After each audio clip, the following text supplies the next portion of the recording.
भारत की, जहां पर इस वक्त ठंड का प्रचंड कहर देखने को मिल रहा है। दिल्ली एनसीआर में ठंड और कोहरे का डबल अटैक है। अगले 2 दिन घने कोहरे को ऑरेंज अलर्ट जारी कर दिया गया। कई जगहों पर घना कोहरा रहने की संभावना है। 6 से 7 डिग्री सेल्सियस न्यूनतम तापमान रह सकता है। लोगों की जाहिर है कि दिक्कतें बढ़ेंगी, क्योंकि दिल्ली एनसीआर में तो लोगों ने लंबा इंतजार किया ठंड के लिए, लेकिन इस बार जो सर्दी है वो लोगों को परेशान कर रही है, वो लोगों को डरा रही है। रात में आप देखेंगे तो मध्य रात्रि तो जो टेम्परेचर है वो बहुत ज़्यादा लुढ़क जाता है, तो लोगों की दिक्कतें काफ़ी ज़्यादा बढ़ जाती है। सुबह आप जब उठते हैं तो आप महसूस करते हैं कि किस तरीके से जो तापमान है उसमें गिरावट दर्ज हुई है।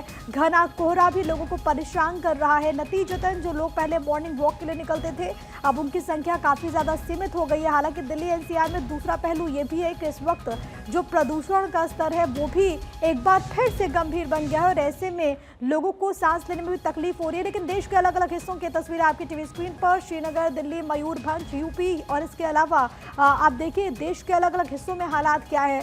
यूपी के कुछ इलाकों की अगर हम आपको तस्वीरें दिखाएं तो आप इसमें देखेंगे संभल से लेकर मथुरा तक, वाराणसी से लेकर प्रयागराज तक और मेरठ में भी इस वक्त ठंड का प्रकोप देखने को मिल रहा है। हालांकि कई जगहों पर जो टेम्परेचर है वो बाकी जगहों से ठीक है, लेकिन बावजूद इसके लोगों की दिक्कतें काफ़ी ज़्यादा बढ़ गई है। पूरे उत्तर भारत की अगर आप बात करेंगे तो नॉर्थ इंडिया इस वक्त यहाँ पर ठंड की जो चपेट है वो देखने को मिल रही है इस पूरे इलाके में।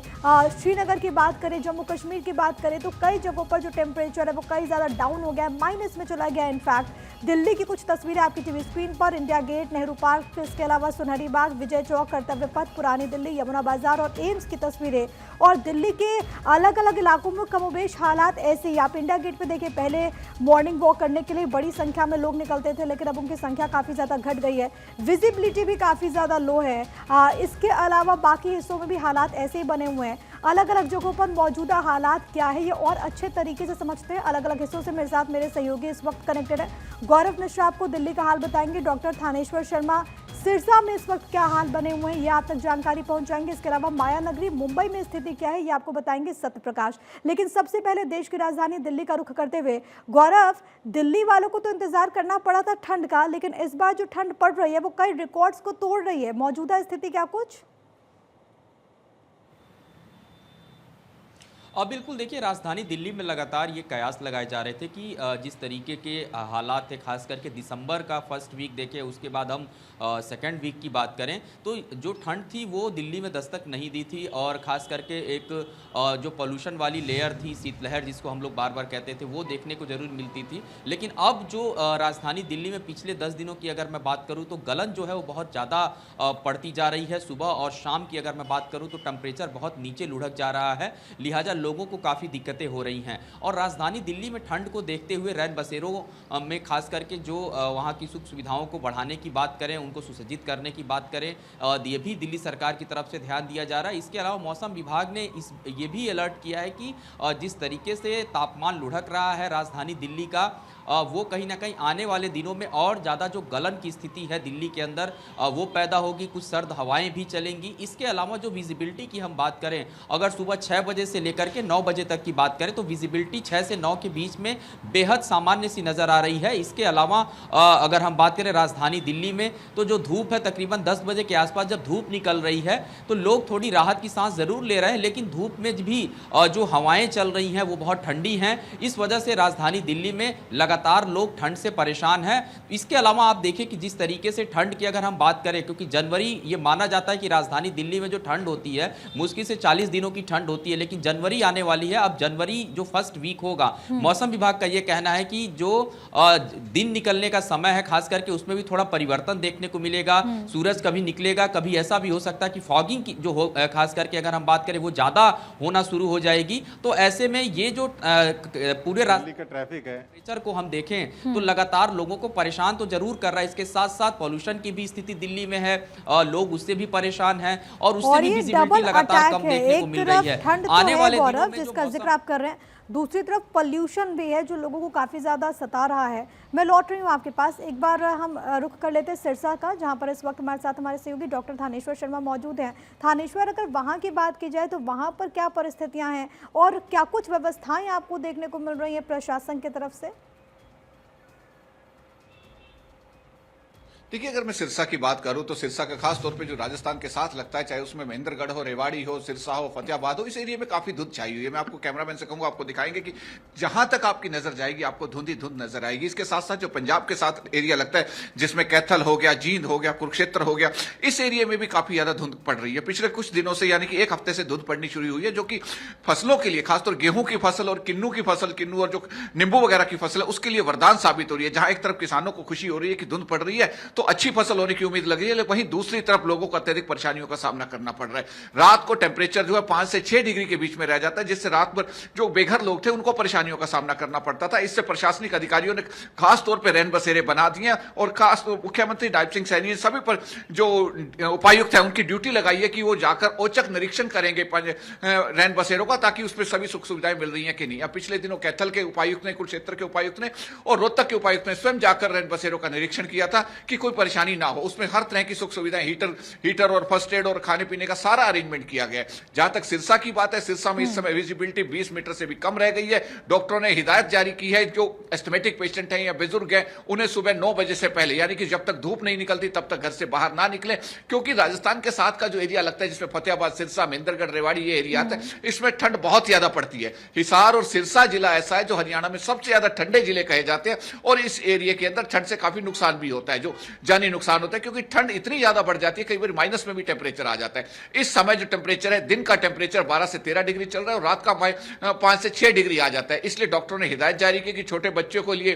बुजुर्गों के लिए और जो एस्थमेटिक पेशेंट है वो सुबह सवेरे मॉर्निंग वॉक के लिए ना जाए, वो घर से बाहर ना निकले और गर्म और समय समय पर गर्म पदार्थ जैसे सूप हो गया, चाय या दूसरी चीजों का सेवन करते रहे। जी, और ये ज़रूरी भी है। थानेश्वर ने आपको लाइव तस्वीरें भी वहाँ की दिखा दी, किस तरीके से वहाँ पर जो विजिबिलिटी है, जो दृश्यता है वो काफ़ी ज़्यादा कम है, किस तरीके से सिरसा में कोहरा देखने को मिल रहा है और इस वक्त वहाँ पर भी ठंड का कहर देखने को मिल रहा है। लोग काफ़ी ज़्यादा परेशान हैं। लेकिन अब मायानगरी मुंबई आपको ले चलते, सत्यप्रकाश सोनी मेरे साथ, मेरे सहयोगी वहाँ से मौजूद हैं। और सत्यप्रकाश, कहा जाता है कि मायानगरी मुंबई में वैसी ठंड नहीं होती, लेकिन इस बार अभी वहाँ पर क्या परिस्थिति है और कम से कम पोल्यूशन को लेकर के भी क्या जानकारी, क्योंकि एक वक्त पर मायानगरी मुंबई भी प्रदूषण की वजह से काफ़ी ज़्यादा वहाँ के लोग परेशान हो गए थे। अभी वहाँ पर हालात क्या हैं?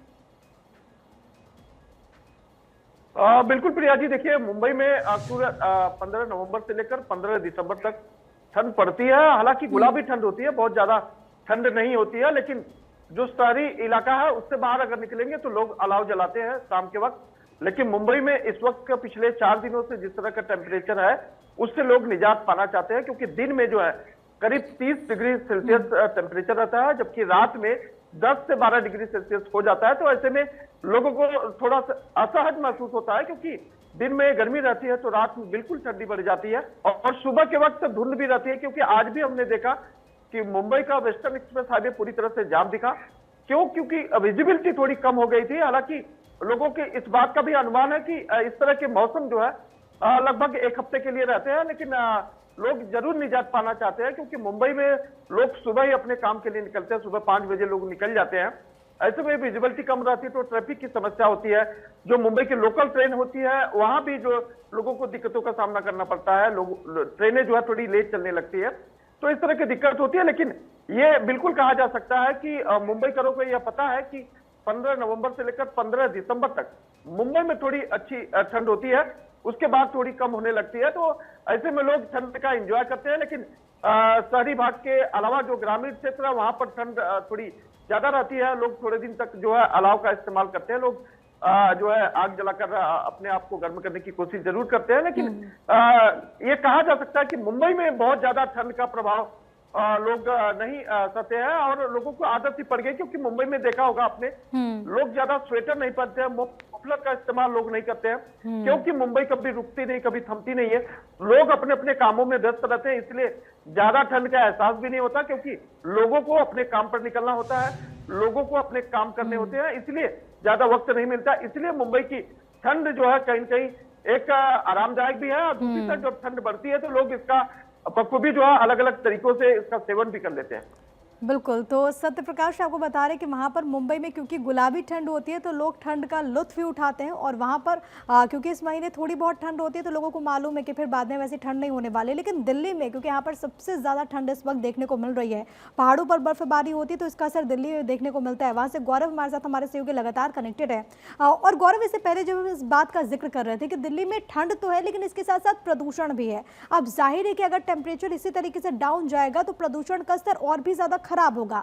इसको लेकर के दिल्ली एनसीआर में प्रदूषण के मद्देनजर क्या कदम उठाए गए, इसके अलावा ठंड से राहत दिलाने के लिए और क्या कुछ अतिरिक्त व्यवस्थाएं?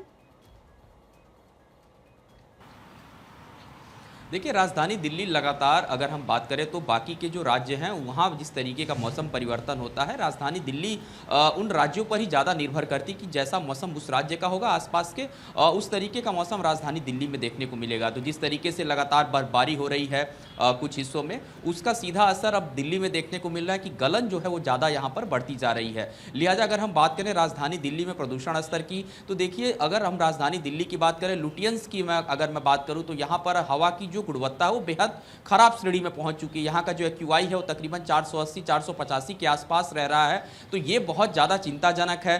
खास करके आनंद विहार की मैं बात करूं, जहां पर सबसे ज़्यादा हमेशा जो लोग परेशान होते हैं, क्योंकि ये जो वहां का एक्यूआई है लगातार उसको सुधारने की कोशिशें की जा रही हैं, लेकिन 400 के नीचे एक्यूआई नहीं हो रहा है। तो ऐसे में वो लोग जो सांस की जिनको समस्या है, डॉक्टर्स लगातार उनको सलाह दे रहे हैं कि वो सुबह उठ करके वॉक पे मत निकलें। अमूमन हम लोग इंडिया गेट पर देखते थे, कर्तव्य पथ पर देखते थे कि सुबह 5 बजे से ही जो साइकिल चलाने वाले लोग हैं या फिर जो एक्सरसाइज करने वाले लोग हैं, वॉकिंग करने वाले लोग हैं, वो दिखाई देते थे। लेकिन पिछले 1 महीने से जिस तरीके से डॉक्टर्स ने भी इस बात को कहा है कि सुबह वो मत निकले, क्योंकि उनको अगर सांस संबंधित बीमारियां हैं तो उनको दिक्कत हो सकती है, तो लोग जो है वो कम निकल रहे हैं। इसके अलावा अगर हम दिल्ली सरकार की बात करें तो जो एक्शन प्लान बनाए गए हैं दिल्ली सरकार की तरफ से, ग्रैब 4 की पाबंदियां जो है वो कड़ाई के साथ कैसे लागू करवानी है उस पर भी ध्यान दिया गया। उसके बाद हमने देखा कि राज्यों के साथ जो बैठकों का दौर चला, खास करके पंजाब की बात आती है, हरियाणा की बात आती है कि वहां पर पराली जलती है तो यहाँ प्रदूषण होता है,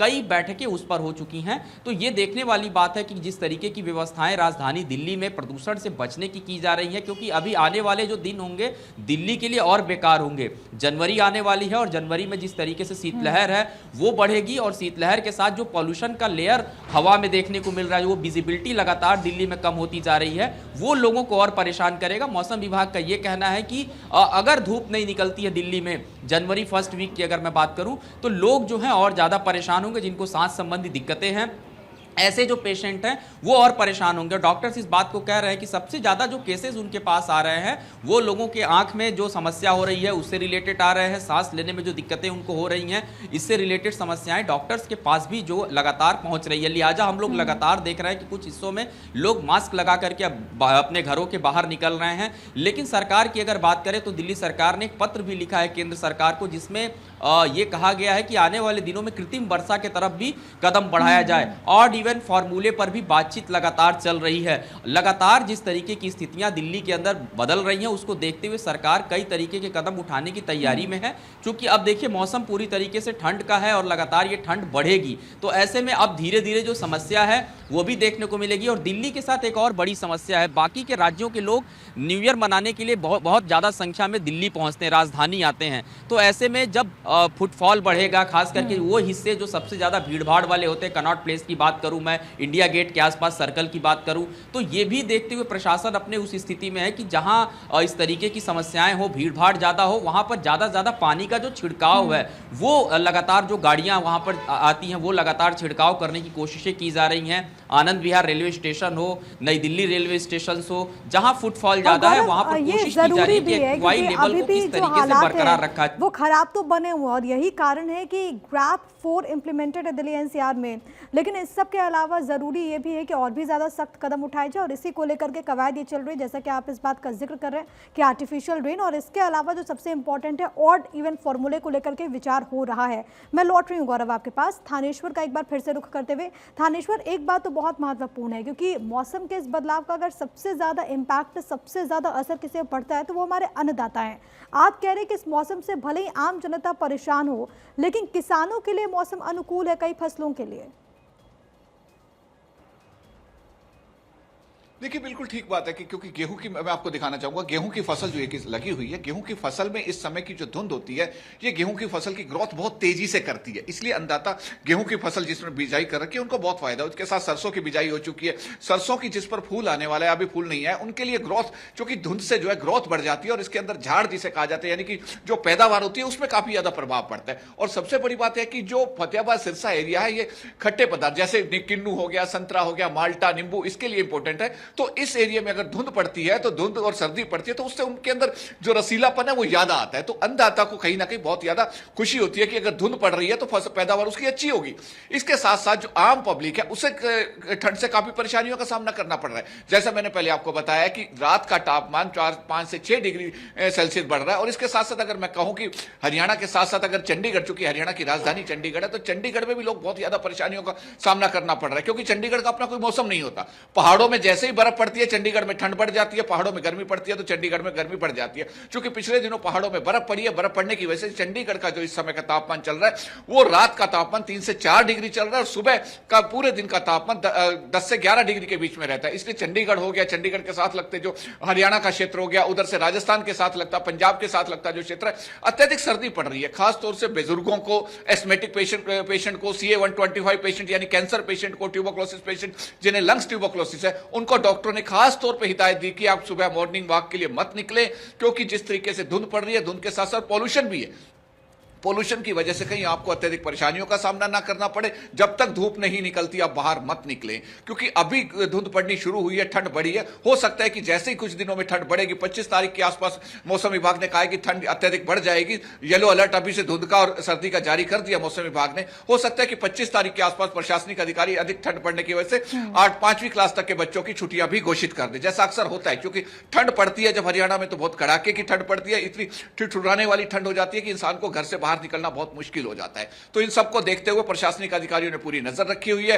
रैन बसेरों का निर्माण कर दिया गया है और खासतौर पे अभी अलाव जलाने पर कुछ जगह चल रहा है। किस जगह जो NCR का एरिया जैसे गुड़गांव, फरीदाबाद, वहां अलाव जलाने पर अभी पाबंदी लगी हुई है। उनका कहना है कि अलाव जलाने से पॉल्यूशन बढ़ता है, आप हीटर चलाइए, दूसरे गर्म चीजों का इस्तेमाल कीजिए, लेकिन अलाव मत जलाइए। अभी अगर ये पॉल्यूशन इसी तरीके बढ़ता रहा तो हरियाणा के बाकी एरिया जो NCR से बाहर थोड़े चंडीगढ़ के नजदीक के हैं, उन पर भी अलाव चलाने पर पाबंदी लग सकती है। लेकिन अभी पाबंदी पूर्णतः नहीं लगाई गई है। लेकिन जिस तरीके से पॉल्यूशन का स्तर बढ़ा हुआ है और उधर से ठंड बढ़ रही है, जब तक बारिश नहीं आएगी पॉल्यूशन कम नहीं होगा। मौसम विभाग का कहना है कि बारिश 28-29 दिसंबर के आसपास कई जगहों पर जो टेम्परेचर है वो लगातार डाउन हो रहा है। आप सभी का बहुत धन्यवाद हमारे साथ जुड़ने के लिए और तमाम जानकारी भारत 24 के दर्शकों तक साझा करने के लिए।